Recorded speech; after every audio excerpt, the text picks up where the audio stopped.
Datasets are simply sets of data that you want to upload to the application. Datasets in HCM Spreadsheet Data Loader, or HSDL, are about the set of data you want to load at a particular point in time. For example, if you were loading overtime records, a dataset might be the overtime for a particular location for a particular period. HSDL only allows one object per spreadsheet and loads data for that specific object.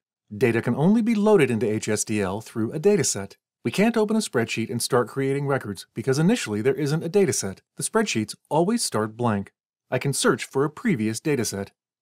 Once I've selected a dataset, I can search for only failed records or all records.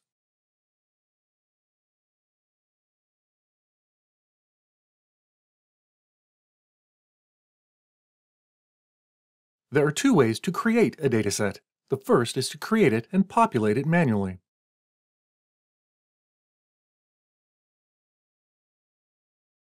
Now that the dataset is created, I'll manually enter my data.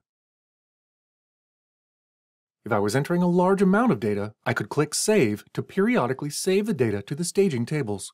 If I've loaded data and I want to back it out, I can use the Rollback option. For smaller amounts of data, like this, I can just click Upload, which will save and upload the data.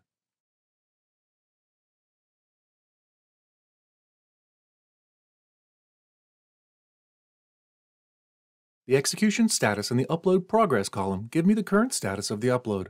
I can see that the upload is complete and that 2 rows have an error. I'll correct the errors and upload again. I might not need to edit each line with an error. Fixing one line might resolve more than one error, as in this case of duplicate data. When I reprocess errors, any lines that were successfully loaded won't be reloaded. The application will also ignore any edits to lines that were successfully loaded.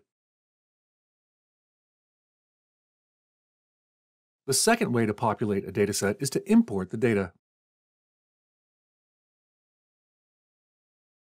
Once the dataset is created, I can import the data.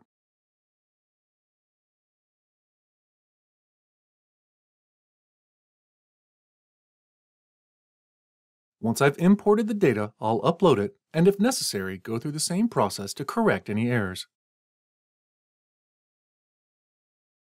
I can also shape the CSV file that I want to load into a particular spreadsheet. I'll find and download the CSV template for the spreadsheet. Now I can enter the data here. I need to keep the first row because that lists the data I need in each column, but I can change the column order or remove attributes that aren't necessary for a particular use case. The other important thing to remember is that when I'm supplying data in a file and an attribute is lookup validated, I need to supply the lookup code and not the meaning. For example, in the active status in column E, I'd supply active in the generated spreadsheet, but A in the CSV file.